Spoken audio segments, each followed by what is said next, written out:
بسم الله الرحمن الرحيم runtii waa su'aal aad muhiim u ah ani runtii waxaa la yiraahdaa Maxamed Xuseen Mooge deegaan doorashadeedu waa degmada Warshiiq iyo deegaanka kale oo dhammaan oo beeshu ay degto runtii arintani waa arin nagu soo noqotay ayay ahayd waayadan dambe haddii dib aan raacno waxaa jira mar 2001 lagu soo baxay oo dib u heshiisiin loo sameeyay haddii aan lahayn beelahan walaalaha oo qayl weyne iyo taagdheere bari runtii haddan arrintaad arkaysiin muddo sanad ka hor ayada laftigeeda waa lagu soo baxay oo waxaa loo tegay dib u heshiisiin oo run ah in laga gaaro waxaa la tegay deegaankii waxaa la arkay odayaashii dhaqanka waxaa la arkay culimmadii waxaa la isla tegay goobtii ay kala tirsanayaan oo ah waxay isku hayaan oo ah soodinkii dhulka ayaa la tegey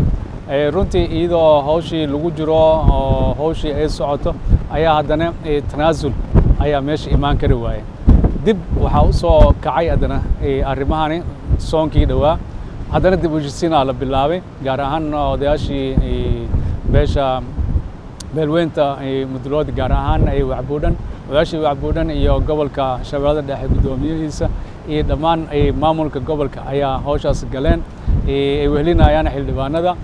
runtii ilaa heer waxaa la isla gaaray in la dhammeeyo dhinaca dhaqanka ah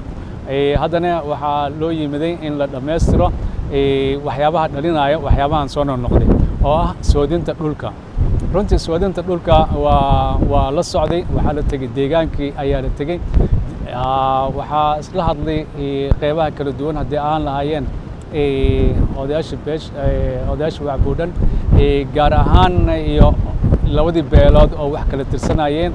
duqoodoodii culimmadoodii iyo kulle iyo maamulkii oo gobolka iyo xildhibaanadii oo wada jira waxaa la isla gaaray heshiis hordhaca heshiiskaas oo hordhaca wuxuu ahaa in ay odayaashu iska soo xulaan guddi ka kooban tiro ilaa 5 qofood ah oo labada dhinaca iyo guddigii oo odayaashii oo wacbuudhan iyo guddoomiyihii gobolka iyo kaabayaashiisii inta tiimkii la socotay gaar ahaan ciidamadii kala duwan oo Hirshabeelle iyo heer federaal iyo xildhibaanadaba waxaa la tegey haddana goobtii ayaa la tegey runtii daa fiirisid waxaa moodaa in meeshaasi xoogaa oo ka maqan yahay isku tanaasul oo ka maqan yahay markii lagu maray oo distance aad u weyn dhul baaxadiisa aad u ballaaran tahay oo waxaan ku qiyaasi karaa haddii aan dhahno baabuur sarve ah oo socdo saacadii bar soconaya dhul sidaas ayaa lagu maray oo qolo walba dhinac sheeganayso ugu dambeyntii xal wuu soo bixi waayey maxaa dhaheen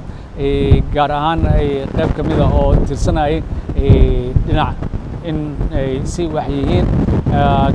ergadiina u yeertay kadib waxaa dhacday in wadahadalkii meesha ku joogsada haddana gacanka hadal uu yimid waxaa moodaa gacanka hadalka dambe inuu keenay arrin oo plan B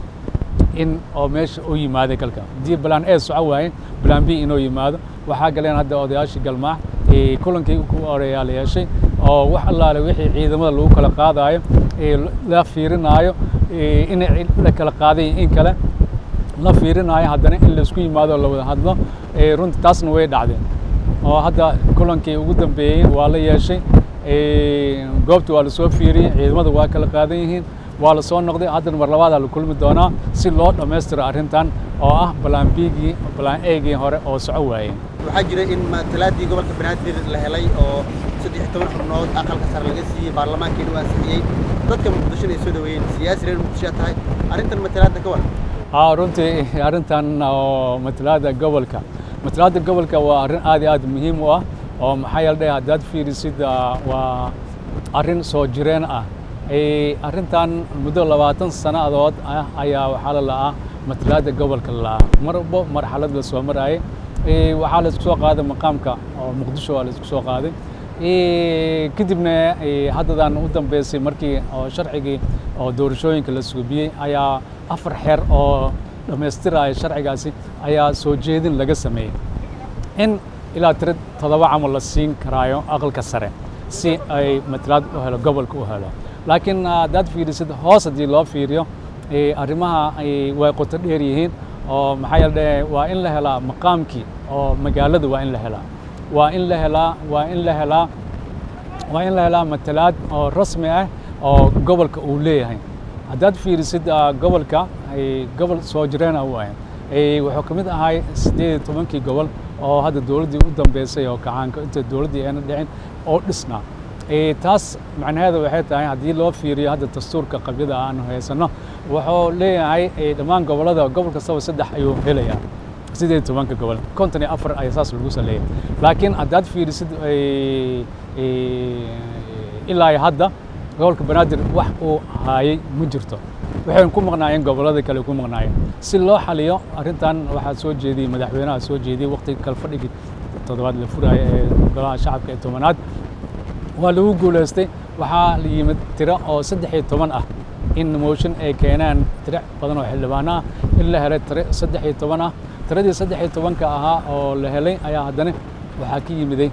dood kale. laakiin haddaad fiirisid oo si loo fiiriyo waxaa loo baahan yahay wax walba in sharci lagu qotomiyo. anigu waxaan dhihi karaa haddii oo doodda oo gobolka iyo matalaadiisa ayna jirin waxaa dhib noqon doonta in la helo doorasho oo xor oo xalaal ah in la helo way dhib badnaan doontaa. maxaa yeelay way soo sugayeen dadka deegaankan gobolka Banaadir ilaa 20 sano u dambeysay in ay matalaad helaan. ma dhici karto 3 milyan ku dhowaad inayna matalaad ayna haysanin. marka haddadan oo la joogo waxaa jira in si sharci ah 13 oo xildhibaan oo aqalka sare ah uu leeyahay matalaad gobolka Banaadir ah. ayadii ayaa waxaa u dhiman inuu madaxweynaha saxiixo kabacdina sidaas ay ku noqoto sharci ama aqalka sare la geeyo aqalka sare u codeeyo haddana kabacdi haddana madaxweynaha uu saxiixo saas ay ku noqoto sharci ay ku noqoto. isku soo duuduub waa waxa hadda aan ka rajaynayno Galmudug in laga gaaro heshiis guud oo dhammaan ay maamul goboleedyada dowladda federaalka iyo gobolka Banaadirba. madaxweynaha ayaa hadda u baxay arrimahan Galmudug aan ka sii hadlaynay Dhuusamareeb halkaa waxaa ku sugan maamul goboleedyadii shirkan arrimaha doorashooyinka looga hadlayay ee Dhuusamareeb doorasho qof iyo cod ma dhacaysa la isku hayaa aragtidaada ka xildhibaanaha. runtii aragtideeda xildhibaan ahaan aragtideeda gobolka Banaadir ahaan runtii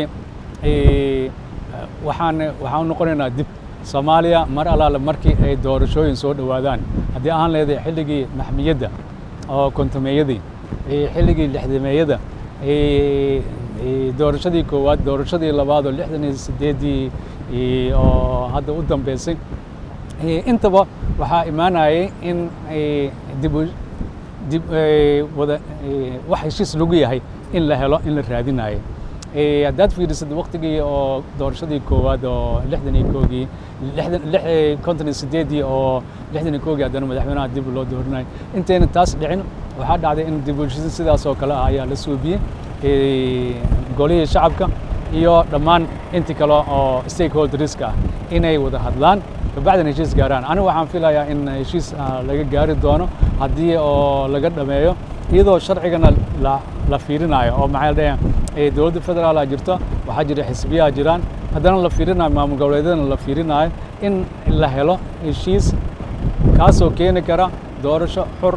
oo xalaal ah. waxaan qabaa in heshiis oo soo bixi karo haddii tanaasul la iskugu yimaado.